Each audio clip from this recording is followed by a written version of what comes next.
Good morning friends, मैं आपका दोस्त सुंदर। आज हम बात करेंगे कार के इंजन मैनेजमेंट सिस्टम के बारे में। जो कार होती है उसके अंदर सेंसर्स लगे होते हैं और एक्चुएटर्स लगे होते हैं। तो इंजन मैनेजमेंट कैसे होता है उसके बारे में आज जानेंगे। उसके अंदर जो हमारा ईसीएम लगा होता है, ईसीएम क्या करता है, कैसे ईसीएम के पास इनपुट होता है और कैसे वो आउटपुट होता है, उसके बारे में जानेंगे। और जो हम वीडियो बनाते हैं, जो फ्राइडे के रोज़ हम इलेक्ट्रिकल की वीडियो डालते हैं, आप जब भी वीडियो देखें फ्राइडे को तो आपको इलेक्ट्रिकल की वीडियो मिलेगी। तो चलिए देरी ना करते हुए हम आज बात करते हैं इलेक्ट्रिकल ऑपरेटिंग सिस्टम सेंसरों के बारे में कि कार के अंदर कितने सेंसर्स होते हैं और कितने एक्चुएटर्स होते हैं, एक्चुएटर क्या काम करते हैं और सेंसर का क्या काम होता है। इनका वर्किंग के बारे में जानेंगे और ये कैसे काम करते हैं उनके बारे में पहले हम जान लेते हैं। मैंने आपको लिखा है, ये है बोस का ईसीएम है जो डीजल कार का है, CIDI सिस्टम का, डीजल कार का। तो इसमें कितने सेंसर्स लगे हैं, उन सेंसरों के बारे में मैं आपको पहले पूरा बता देता हूं। कौन कौन से सेंसर होते हैं उनके बारे में आप जान लीजिए, और कौन सा सेंसर कहां लगा होता है, उसकी वायरिंग की इनपुट कैसे चेक कर सकते हैं, कौन से में वोल्टेज आएगा, किस में आपका नेगेटिव आएगा, जो भी आपका कौन से में आपका वोल्टेज कम आता है, जो कितनी वायर होती है उनके बारे में बताएंगे। जो कि अगली वीडियो के अंदर हम आपको पूरा डिटेल से जितने भी सेंसर्स है, सेंसरों की हम डायग्राम बना के बताएंगे कि कौन से सेंसर का कैसे इनपुट होता है, ईसीएम पे कितनी तार आती है, कौन कौन सी तार क्या काम करती है, क्या कलर कोड होता है, उसके बारे में बात करेंगे। तो अभी आज हम जान लेते हैं कि जो ईसीएम है, ईसीएम के अंदर सेंसर्स लगे होते हैं, कौन कौन से सेंसर्स होते हैं। तो ये हमारा ईसीएम है जो आपका बॉडी कंट्रोल मॉड्यूल बोलते हैं, जिसको हम इलेक्ट्रिकल, जो कि एक कहीं पे भी आपके डैशबोर्ड के पास या इंजन कंपार्टमेंट में या डैशबोर्ड में या कहीं पे भी आपके ड्राइवर साइड या लेफ्ट साइड कहीं पे भी इस ईसीएम को लगाया जाता है। अब इस ईसीएम के अंदर क्या होता है, 2 या 3 बड़े कनेक्टर्स होते हैं, यानी कि बड़े कपलर होते हैं, जिनके अंदर ये वायरिंग्स आती है इन सेंसरों की। आपको 2 या 3 कपलर के सेंसर्स मिलेंगे।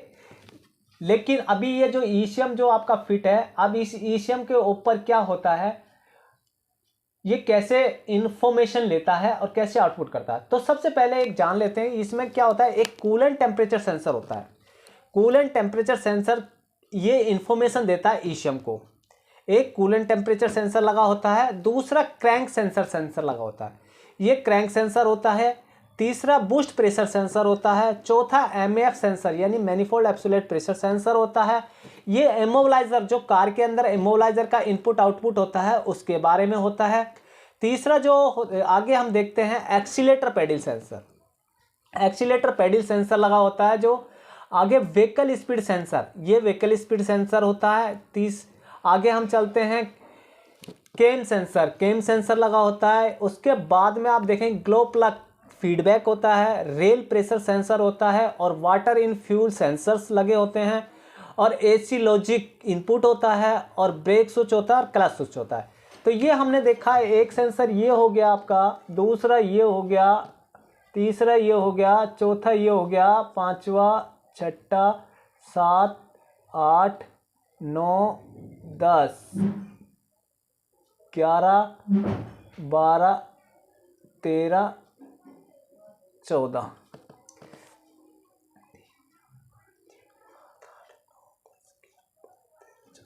ये 14 सेंसर है, यानी कि सेंसर, ये 14 सेंसर जो हमारे ईसीएम को इंफॉर्मेशन देते हैं।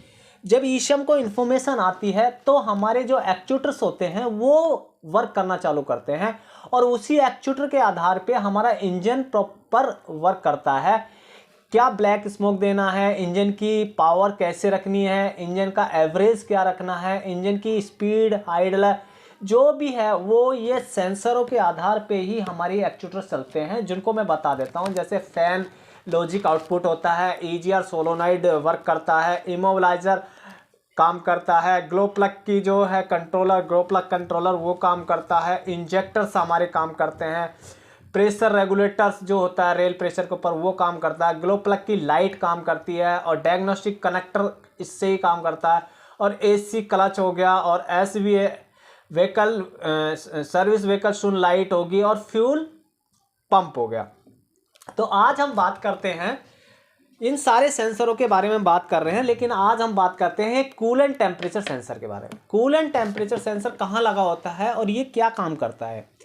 कूलेंट टेम्परेचर सेंसर आपका कूलेंट की बॉडी पे लगा होता है, जहाँ पे आपका थर्मोस्टेट वाल्व लगा होता है। इंजन के अंदर थर्मोस्टेट वाल्व लगा होता है, वहाँ पे इस सेंसर को फिट कर दिया जाता है। और ये सेंसर क्या होता है, जब हमारा जो कूलेंट होता है उसका तापमान को एब्जॉर्ब करके ईसीएम को बताता है कि इंजन के अंदर टेम्परेचर क्या चल रहा है कूलेंट का।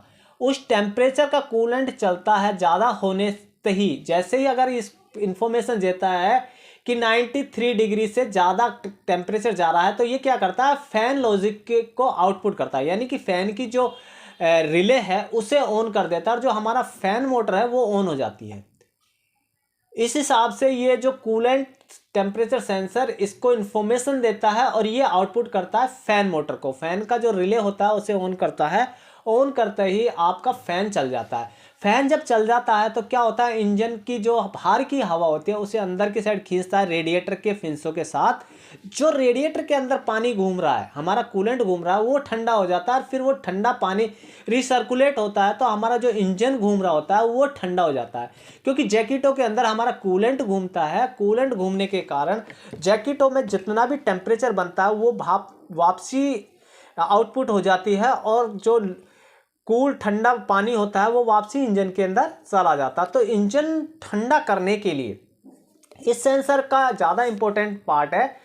ये सेंसर जब इंफॉर्मेशन देगा तो हमारा फैन चलेगा। अगर ये सेंसर इंफॉर्मेशन नहीं देता तो क्या होगा कि ये फैन नहीं चलेगा, और फैन नहीं चलेगा तो क्या होगा कि जो हमारा इंजन है, इंजन गर्म आ जाएगा। इंजन गर्म होने से क्या होगा, वो पार्टों के बारे में हम जानेंगे। अगर इंजन गर्म हो गया और फैन नहीं चला तो क्या पार्ट खराब होगा, तो उसमें क्या होगा कि आपके रिंग पिस्टन खराब हो जाएंगे, आपका हेड गैस्केट खराब कर देगा, हेड गैस्केट फाड़ देगा, आपकी गाड़ी का ना कई पार्ट ऐसे खराब कर देगा। जो कि इंजन के अंदर बहुत ही इंपॉर्टेंट पार्ट खराब हो जाते हैं, जो आपकी छोटी सी गलती के कारण आपका इंजन फेल हो जाता है। तो इस सेंसर को आपको कभी भी कोई लाइट आ रही है, सेंसर की कोड आ रहा है, तो आपको इस सेंसर का प्रॉपर चेक कराना पड़ेगा। अगर जब ईसीएम के अंदर कोई लाइट आ जाती है, आपने देखा कि जब आप गाड़ी चला रहे हैं और आपके क्लस्टर मीटर पे एक MIA लाइट होती है, MIA लाइट आ गई तो आपको जल्दी से आपको वर्कशॉप में जाके कार को चेक कराइए। पता लगा कि आपका सेंसर काम नहीं कर रहा, सेंसर काम करने से आपका फैन नहीं चला, फैन नहीं चलने के कारण आपका इंजन फेल हो गया।